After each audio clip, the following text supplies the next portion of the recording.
Hey, Mary, how you doing? Oh, can you hear me? Yes, we can hear you now. Oh, my goodness. That's wonderful. I didn't want to interrupt. It's okay. But I've had a lot of dreams since I just been recently listening to you, having to do with animals, and last night being in a Native American longhouse, like in Canada, with a group that started with an H. Where are you calling from? Arizona. Calling from Arizona. So you saw yourself in a longhouse and you thought it was Canada. Where did that concept come? Was that just something you innately knew in the dream? Yes. Well, I had been thinking I wanted to get in touch with you, and in the dream there was somebody, I don't know if it was you or not, but you said, well, we have great ceremonies and celebrations in the something H longhouse. You should come there. Okay. What I'm sensing from you is the longhouse is the dream lodge, and what it is saying that there's a connection to a soul group, and your physical mind understood that there was a compass direction setting that got you there, and then as you arrived there, you began to innately know this was a place you had been before, because the animal spirits that have been counseling you this lifetime have helped you understand the previous footsteps, that you've dreamed yourself into this place before, and you're going through an awakening now, a physical awakening, and there are new talents and skills and abilities that are coming to you. But on a Dreamtime level, to manifest these talent, skills, and abilities to the next level, you need to be a part of the dream world even more. You need to bring yourself in that energy so that you understand why you called yourself back to the dream lodge, because you've been there before. It's written all over you. Yes, it felt very familiar. And what's interesting, I'm from Michigan originally, and it was just north of where I was located, north of Detroit. It was sort of like, Ontario, and I've been to Manitoula Island before as a child. And I've never forgotten about that experience. Mm-hmm. But I did dream this time. Go ahead. You want to share with us when you went to the island? Did anything happen to you there as a kid? Well, all the roads were very sandy because, of course, it's all surrounded by water. And I don't know how, but my parents let me walk down the road by myself. And I remember seeing this native woman, and she gave me a doll, rather nice doll, kind of big. And I've had that with me off and on. But I definitely felt like on that island there was also another presence, a larger presence, and it was in everything. And it was like an invisible Bigfoot, I guess you could say, but it wasn't hostile, but very protective. Why do you say Bigfoot?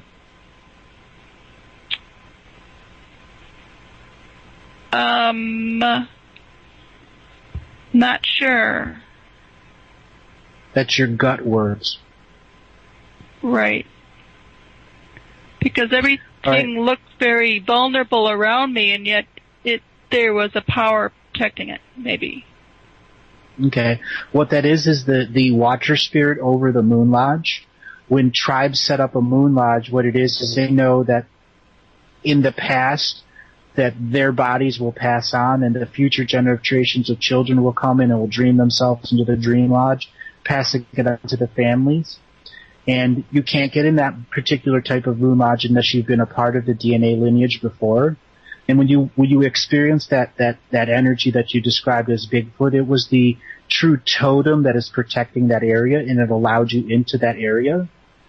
And as you begin to be more aware of it, you realize you've been there before many times, but the physical you that isn't DNA related to them is still allowed there because you've been there spiritually before. You've been a teacher there before. You were a plant medicine teacher that specialized in using oak bark and other types of bark to create medicines that would heal people. Mm-hmm. Yes, I rock that. I also woke up wanting to be part of an ant colony this morning. I just thought, oh, that'd be really nice to be part of an ant farm. And I don't usually dream of insects. Well, except spiders, maybe. But I have a special relationship with spiders. When you dream of the insect community, it's reminding you that there are things on this world other than two-leggeds, and they need representation when the world goes through its change. So what it's saying it's preparing you to be an ambassador to those types of communities if you should stay linked to the animal community. Because once you're linked to the animal community, you're linked to that whole food chain, which includes the spiders, the creepy crawlers, the two-legged, the four-leggeds, the winged ones, and everything in between. So you'll be an ambassador to them, so they too have a say in the unified global Dreamtime society, as well as the changes we go through when the light of the galactic center comes here and helps us change the very nature of our DNA. Yes, that sounds good. I also had, seem to be at the apex of a struggle with making my voice heard when I discover truths that have been hidden from me and directly affect me and my immediate family, which is just my mother at this point, and how things have been stolen from us. And I'm struggling with having to learn how to go up against this and still stay connected with that source energy that wants me to be in a joyful heart. But I did dream of that I was a badger the other week, and the badger had a white bowl on its head, and I couldn't see inside the bowl. But I thought, well, that's probably a good thing, because badgers don't give up very easily. Okay. I'm going to speak to you, and if my voice changes, simply know that I'm speaking to you from a very higher vibration. At this exact moment, you are going through a physical change. This particular type of physical change is representative of the dream world that you've been exposed to. The exposure to the dream lot is now opening you up to the animal teachers that have been coming before you. You have already been anchored into a future source of information.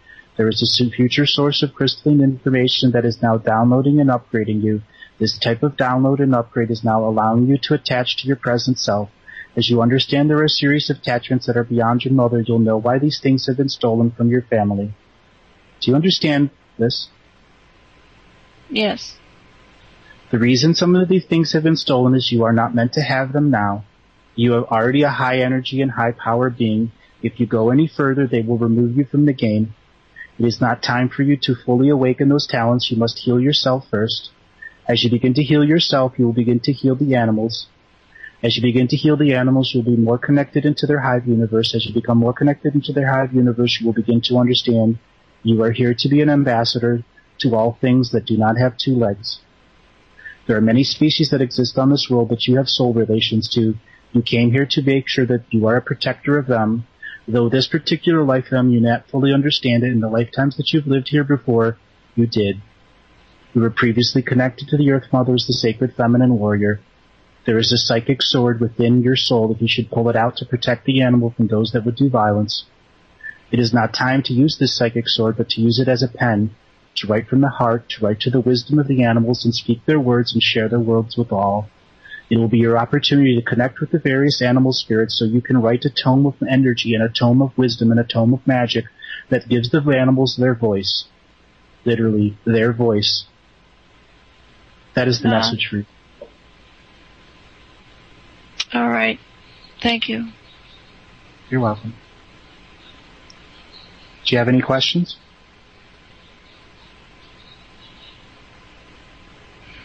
So you're saying I must wait until I've made more of an effort to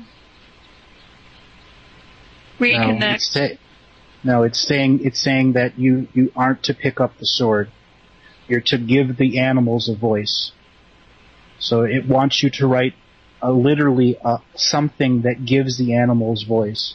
They want you to connect to the ant hive, to the badger, to all the animals that you know, and give them a voice that goes public in a written book form. You're here to be their protector and their ambassador.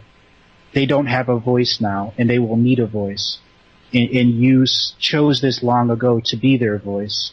This lifetime is very difficult for you because the forces of domination and control do not want the animals to have a voice. Because if they have a voice, they could change this now, and we would not need to go into 2014 to wait for all of the changes. So the more people that step up and give the animals a voice, the quicker the change comes. Very good. I will approach on that basis then. Thank you. Okay. Well, thanks a lot for calling in, and call in another time. All right. Thank you.